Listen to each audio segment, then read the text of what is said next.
Y pues nos tenemos que apurar porque, bueno, como vieron, el capítulo 9 de esta introducción histórica a la filosofía de la ciencia es muy largo y hay mucho material para discutir. En esta primera clase yo espero que alcancemos a ver la primera sección que se llama El rango cognoscitivo de las leyes científicas y que está dedicado a Locke, a Leibniz, a Hume, sobre todo a Hume, esa parte es más larga, y al final a la respuesta que Kant hizo para Hume. Y con eso, si terminamos, pues ya sería como la tercera parte del capítulo y ese es el plan para el día de hoy. Entonces, aquí pues traje 4 imágenes de los autores, que son Locke, Leibniz, Hume. Ay, Hume está enorme. Vamos a hacer más chiquito. Y Kant. Y lo que quisiera pues era hacer al final como una infografía con los 4 autores que vamos a ver hoy y subirla a Classroom. Como no me dejó hacerlo en vivo en el Zoom, pues yo creo que la hago cuando termine la clase y la subo a Classroom. Pero por lo pronto tenemos aquí los rostros de los 4 pensadores que vamos a ver el día de hoy. En orden son así, 1, 2, 3 y 4. Entonces, nada más para que los asocien con cada cara. John Locke es el primero que nació en 1632 y muere en 1704, o sea, entrando al siglo XVIII, ¿no? Digamos, toda su vida fue en el siglo XVII. Después, Leibniz, que está aquí abajo, que es el que se peleaba con Newton, y sí está como en todas las imágenes con esta peluca larguísima y enorme.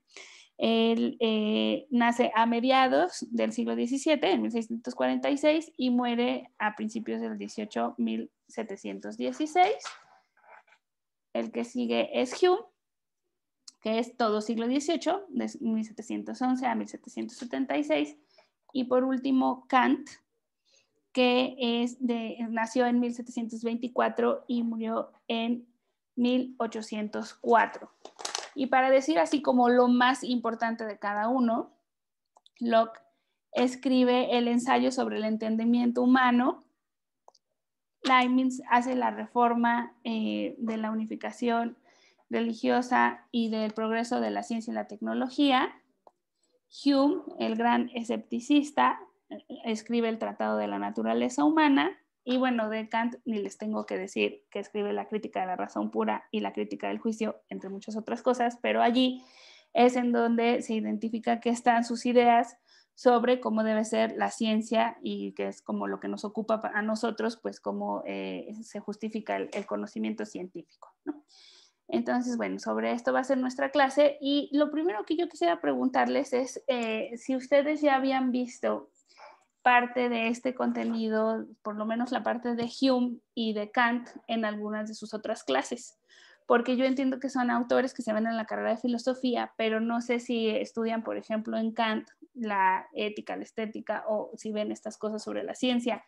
Y en Hume, pues si ven estas cuestiones de la causalidad o si de plano les sonó a que era todo nuevo. Cuéntenme un poquito.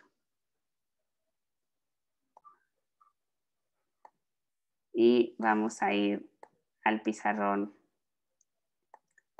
de Zoom a ver qué tal nos va.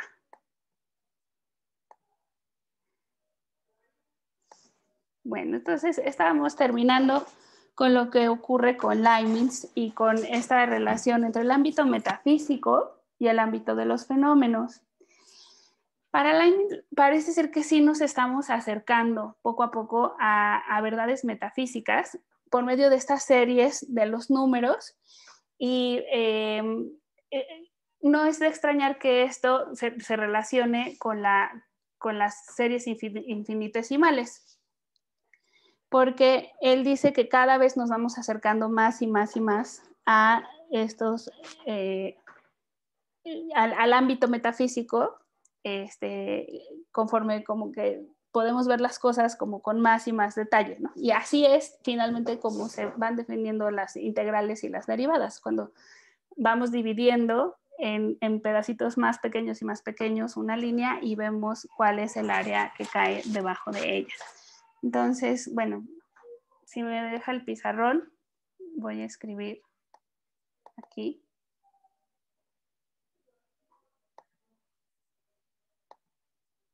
Color negro. Es que no sé por qué. Ah, ya está.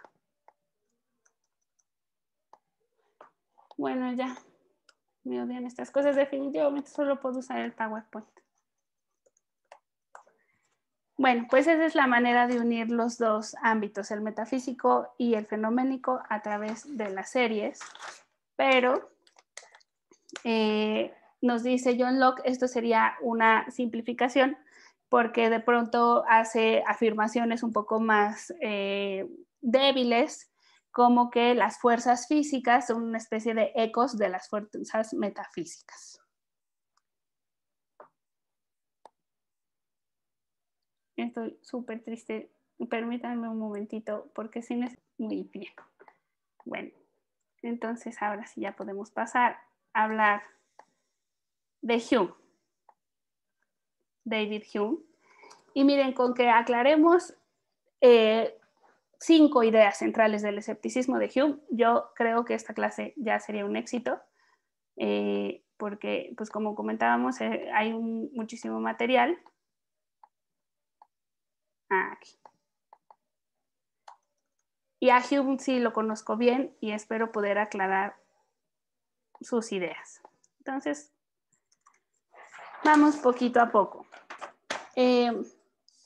Lo que va a defender Hume es que no podemos tener conocimiento de conexiones necesarias. ¿Qué diantres quiere decir esto? Bueno, hay algo que se conoce como el mosaico humeano, y esto quiere decir que para Hume la realidad es un mar de datos que nosotros podemos sentir, tenemos impresiones sensibles a través de nuestros sentidos, y todos esos son como hechos inconexos. El mosaico humeano es un mar de hechos inconexos. Y lo que hacemos los humanos cuando conocemos es en nuestra mente ir asociando ciertos datos y creer que hay relaciones causales entre ellos. Pero eso ocurre en nuestro conocimiento, no es que en el mundo haya relaciones entre esos hechos inconexos o esos datos en un mar que nosotros percibimos. Y como bien nos explica nuestro autor, John Locke, va a ser una distinción muy importante Hume entre las ideas por un lado y las cuestiones de hecho por el otro. Entonces esta es la primera como de las leyes epistemológicas, es la diferenciación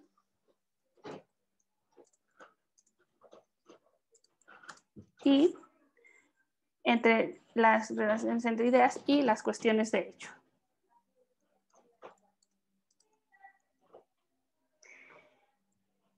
Y la segunda y la tercera regla epistemológica tienen que ver con cómo son las ideas y cómo son los hechos. Entonces voy a tratar de hacer aquí como 2 columnas y ver cuál es la diferencia entre unas y otras. Todo el conocimiento de los hechos surge de las impresiones sensibles. Y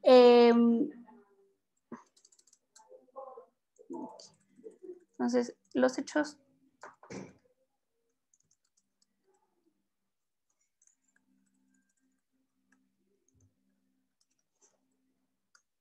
es decir, de los datos que aprendemos. Esto yo creo que sí lo debieron leer en Hume, aunque no estuvieran hablando de epistemología, pues esto de las ideas y los hechos creo que sí se ve.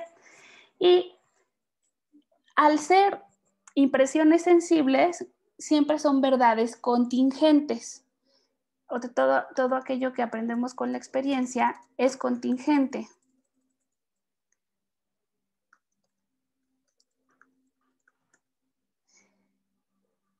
Hume fue tan brutal en cuestionar nuestra capacidad como agentes cognoscentes para construir el conocimiento, que se ha dicho que toda la epistemología del siglo XX es un intento de responderle a Hume. O sea, Hume es la piedra en el zapato para cualquier epistemólogo que quiere decir que realmente podemos conocer. ¿Por qué? Pues porque él puso sobre la mesa un montón de imposibilidades del conocimiento. Entonces, la primera que nos dice es todo aquello que nosotros adquirimos por medio de nuestras impresiones sensibles es contingente, podemos estar equivocados. Un conocimiento necesario de la naturaleza presupondría el conocimiento de la conexión necesaria entre los sucesos. O sea, si nosotros queremos tener estas leyes universales, verdaderas y necesarias, tendríamos que saber ya cuáles son las conexiones entre los hechos inconexos del mosaico humeano.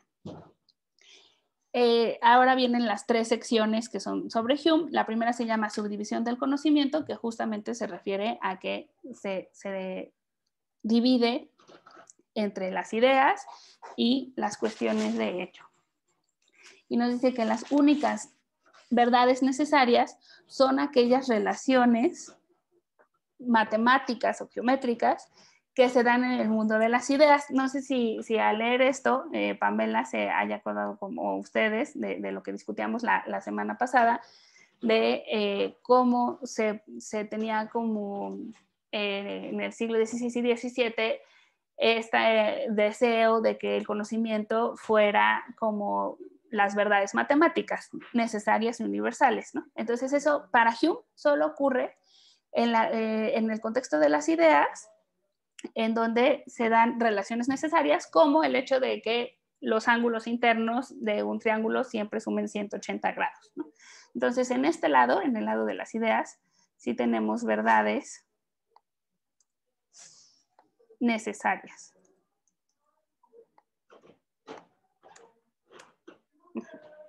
Allí sí, que son estas verdades matemáticas de las sumas o de los teoremas de Euclides, que son todos estos de que pues 2 líneas paralelas nunca se van a tocar, no sé, no me acuerdo, pero son como verdades geométricas. Entonces, en eso sí ocurre en las cuestiones de las ideas, pero no en la de los sentidos, en las impresiones sensibles. Y después viene, en la siguiente sección, el principio del empirismo. Según el empirismo, nosotros nacemos como una tabula rasa, una tabla vacía que no contiene absolutamente nada adentro. Déjenme ponerlo por aquí. Esto quiere decir que todo el conocimiento que construyamos lo vamos a construir a través de la experiencia y de las diferentes impresiones sensibles que vamos acumulando desde que nacemos. Y esto es contrario a lo que decía Descartes, quien concibe que ya tenemos un andamiaje y una serie como de contenidos en la mente desde que nacemos. Pero para Hume no hay contenidos innatos. Nacemos como una tabla vacía y todas nuestras ideas van a ser copia de nuestras impresiones. Es decir, primero son las impresiones sensibles y luego todo lo demás.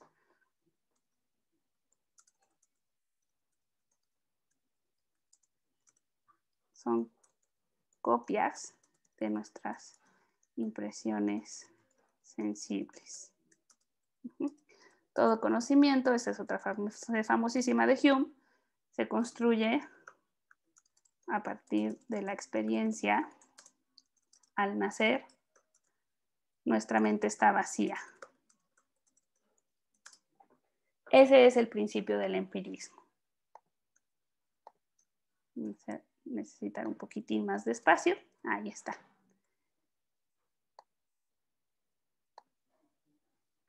Muy bien. La siguiente sección es sobre el análisis de la causalidad.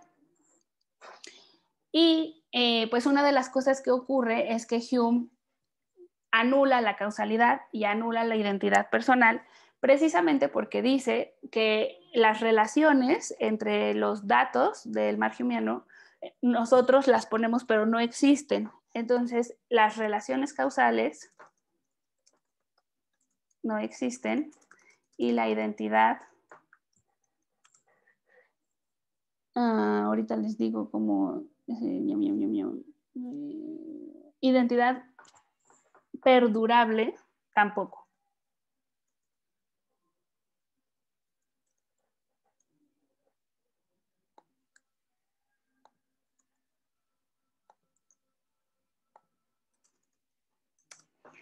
¿Esto sí lo vieron, lo de la identidad, o no les suena? Cuéntenme.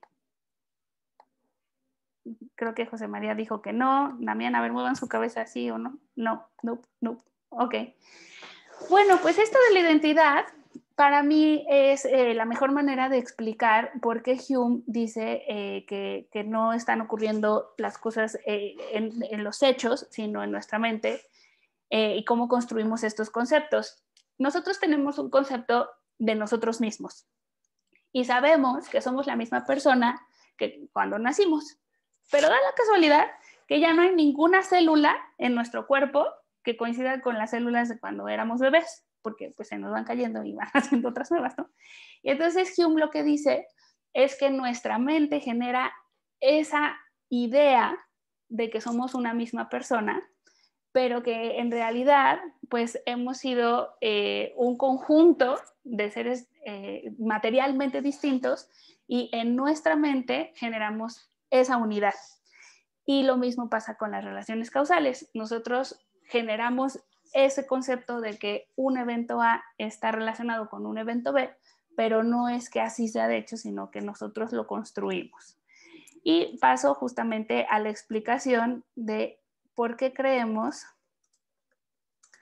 que una causa A está relacionada con un evento B.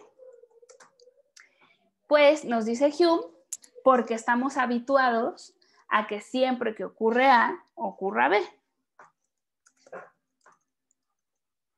Es el hábito el que nos hace pensar que están relacionados esos dos eventos. Y a veces podemos estar en lo correcto, pero a veces podemos estar confundidos porque la unión constante no siempre captura una relación causal real. Y eso lo voy a explicar con un ejemplo. Relación. Sí.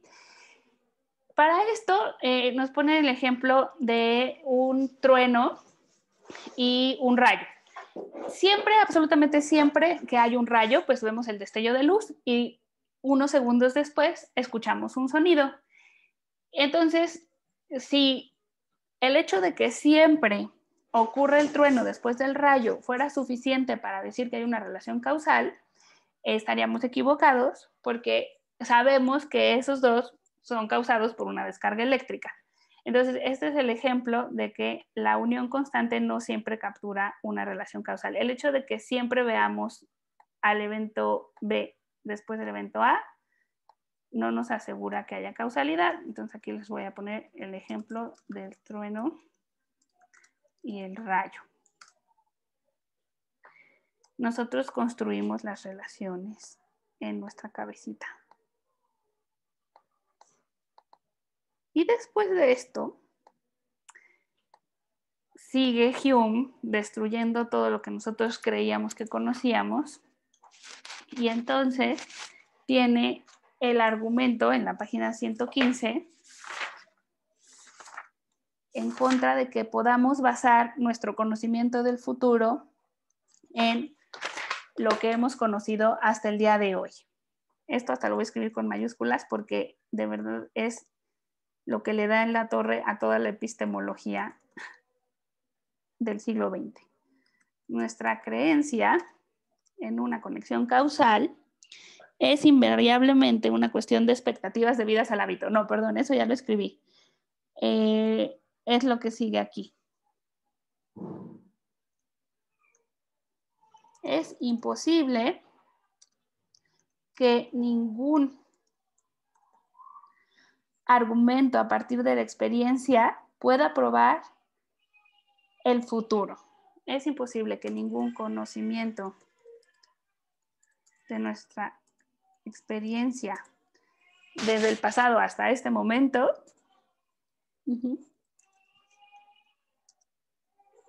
pueda reflejarse en el futuro. Ahorita. Sí, adelante, Oscar. Ahorita que estuve leyendo algunas cosillas de Kant, Ajá. y se supone que Kant dice que despertó de su sueño dogmático por Hume, ¿no? Ajá. Mucho de lo que dice Kant tiene que ver con como sí, ¿no? O sea, dice que como hay imposibilidad en muchas cosas en el conocimiento, uno tiene que obrar como sí, ¿no? Exacto. ¿Qué pasaría si sí, no?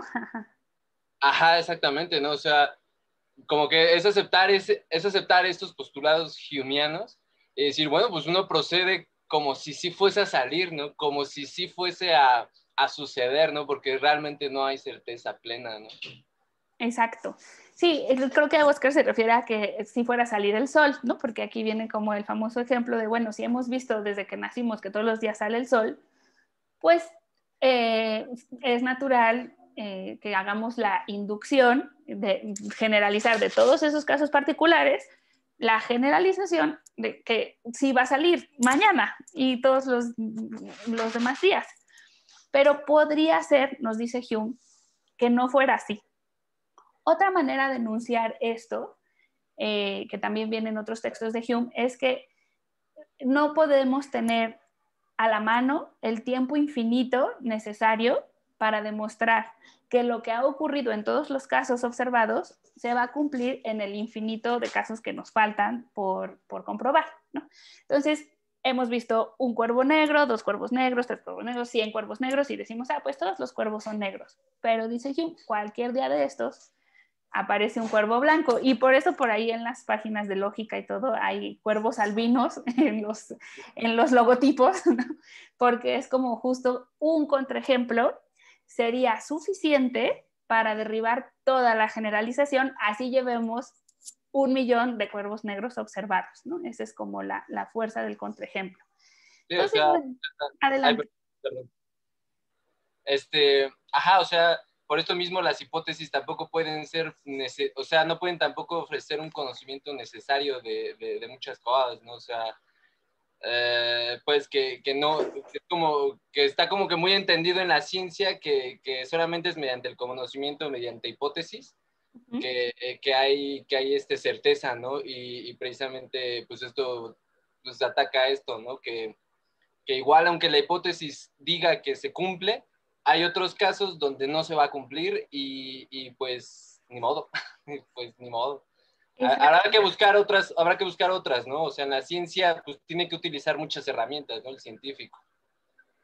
Sí, un poco también como lo que termina diciendo David Hume, que con esto se cierra la sección de David Hume, pues es que a nivel práctico no era del todo escéptico, porque como dice Oscar, finalmente tenemos hábitos que nos van dando esa comodidad de pensar que el mundo, la naturaleza, tiene una cierta continuidad y se va a seguir comportando de la misma manera.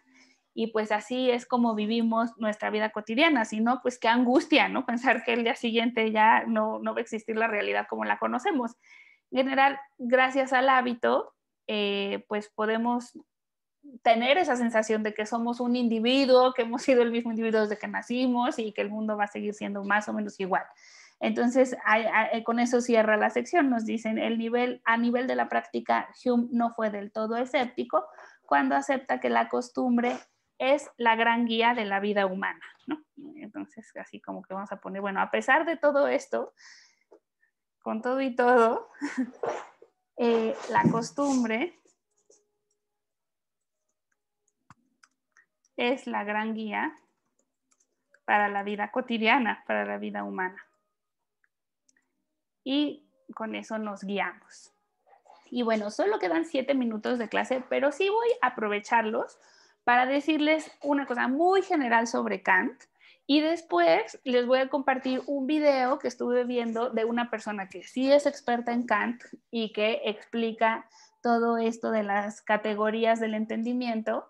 Y que, bueno, pues podemos ver a lo largo de la semana y empezamos la próxima clase abordando a Kant. Pero como ahorita vimos a Hume, sí me gustaría nada más como esbozar de manera muy general una respuesta de Kant a Hume. Oiga, maestra, perdón. Sí, adelante. Perdón, maestra. Oiga, pero por ejemplo, también, que creo que también es parte de la respuesta de Kant a Hume. Ajá. Esto que decía, bueno, esto que pensaba Hume de las identidades perdurables, que nada más que todas las relaciones causales estaban determinadas por la mente, pues entonces en realidad lo único perdurable aquí pues sería la mente, ¿no? Por eso por eso de ahí yo creo que también deviene la respuesta de Kant, ¿no? De, pues entonces vamos a buscar cómo pueden existir los juicios sintéticos a priori, ¿no? Uh-huh. Exacto, es como si Kant dijera, bueno, con todo lo que nos dijo Hume, debemos renunciar a la verdad, a la certeza del conocimiento. No, dice, mejor vamos a buscar en dónde sí hay certeza. Y si Hume dice que en las ideas sí puede haber verdades necesarias, pues entonces vámonos por allí, ¿no? Pero justo es como esta la gran pregunta que plantea Hume. Entonces renunciamos a la certeza, a las verdades necesarias y a la posibilidad del conocimiento. Es que hay que responde y utiliza la religión, ¿no? O sea, ahí empieza a decir, no, pues es que uno tiene que tener precisamente fe, ¿no? Hace una filosofía de la religión, Kant. Uh-huh. Bueno, y tratando como de forzar, haciendo una historiografía para que lleguemos al punto actual en el que sí creemos en el conocimiento, también podríamos hacer una reconstrucción como solo epistemológica de las ideas kantianas, ¿no? Diciendo, bueno, o sea, él busca una manera de asegurar certeza, verdad y conocimiento, ¿no? Ahora, ¿cómo lo hace? Pues sí, ya Oscar nos podrá comentar también la próxima clase más detalle, pero yo les voy a comentar así nada más rapidísimamente esta cuestión de las categorías del entendimiento, con las cuales Kant intenta salvar pues esta posibilidad del conocimiento. Entonces Kant dice, no vamos a renunciar a la posibilidad del conocimiento, no, más bien vamos a salvar la posibilidad de conocer, aunque sea a los fenómenos, ¿verdad? Porque la cosa en sí no nos es accesible, pero sí podemos conocer, aunque sea a nivel fenomenológico. Y como condición de posibilidad para tener este conocimiento, pues tenemos al tiempo y el espacio como un andamiaje en donde vamos a acomodar todo lo que Hume llamaría las impresiones sensibles, ¿no? Toda la experiencia se acomodan en estas intuiciones puras que son comunes a todos los seres cognoscentes.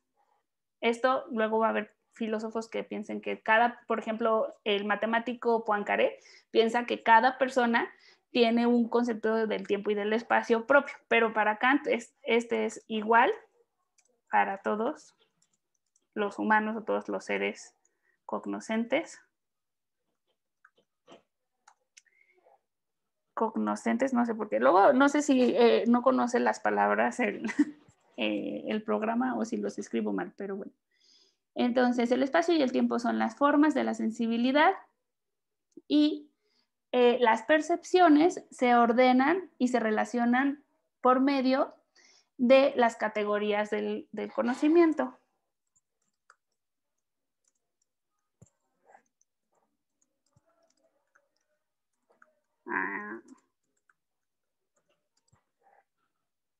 Del entendimiento. Y aquí solamente nos mencionan 4 que son unidad, sustancialidad, causalidad y contingencia, pero yo pues tuve curiosidad y fui a buscar cuáles eran las otras Y también está la pluralidad, totalidad, realidad, negación, accidentes, acción, pasión, posibilidad y existencia.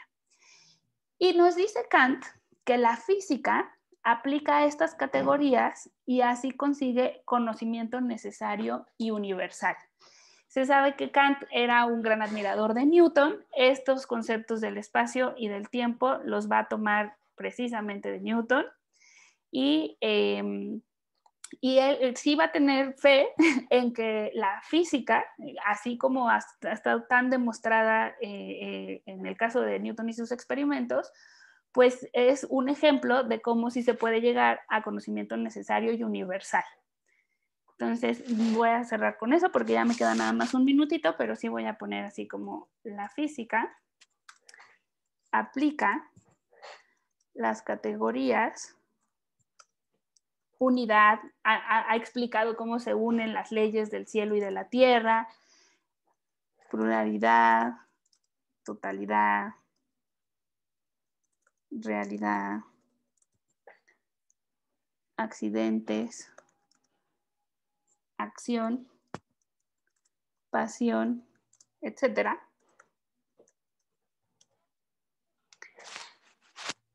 Y así consigue el conocimiento necesario y universal. Y con esto cierro la clase, resaltando otra vez, a ver si funcionan mis pizarrones. Perdón por todos los fallos técnicos, pero creo que sí logramos ver bastante del contenido del capítulo a pesar de ello.